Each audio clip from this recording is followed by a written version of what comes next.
My name is Diana Stewart, and I'm a member of Community Church of New York Unitarian Universalism.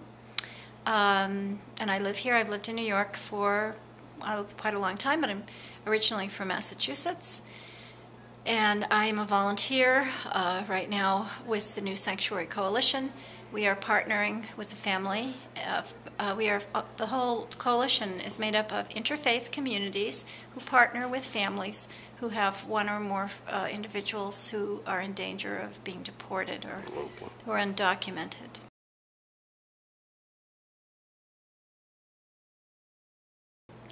Well, I think it just is a human right to have your family with you, to be with your family. And so many people today are being torn from their families. We are supporting, for example, we're partnering with a family originally from, the mother is originally from Senegal. She has 6 kids who were all born here from the age of 3 to the age of 13. The oldest was just accepted at the high school, Brooklyn Tech High School, a very rigorous school. And her husband has been deported, and it's a very sad thing to see the effect on a family.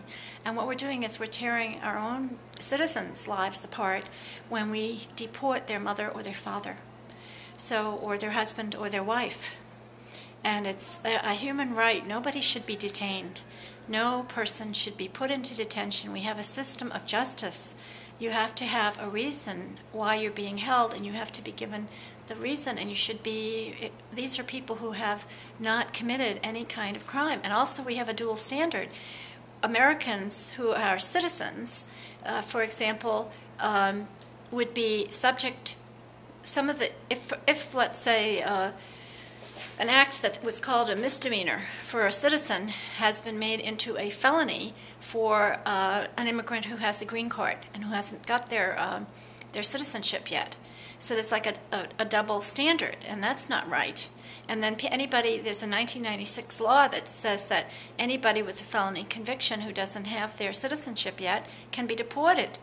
So this isn't right, and it has also been applied retroactively to people who have, if they were arrested and convicted of a crime, served their sentence and got out of prison, have done what they were required to do in our bylaw, and then they're being held in a kind of double jeopardy, because then they're being treated as if they are criminals all over again, and put on the line to be deported.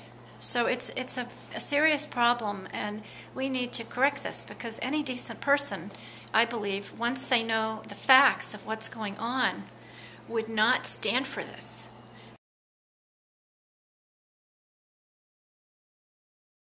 We are going down to Washington this weekend. There's going to be a huge rally and march in Washington, D.C. for immigrant rights, and we will be lobbying in Congress, and we will be continuing to go back to our homes all over the country. This is a national lobbying day. Come down on March 21st, that's a week from today.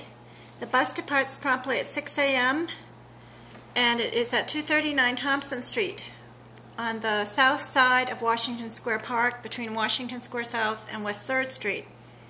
The cost is whatever you can afford. Any donation of any amount will be okay, but you have to call and reserve your seat in advance. So please call 347-603-6871. Well, we would like right now there's no judicial discretion.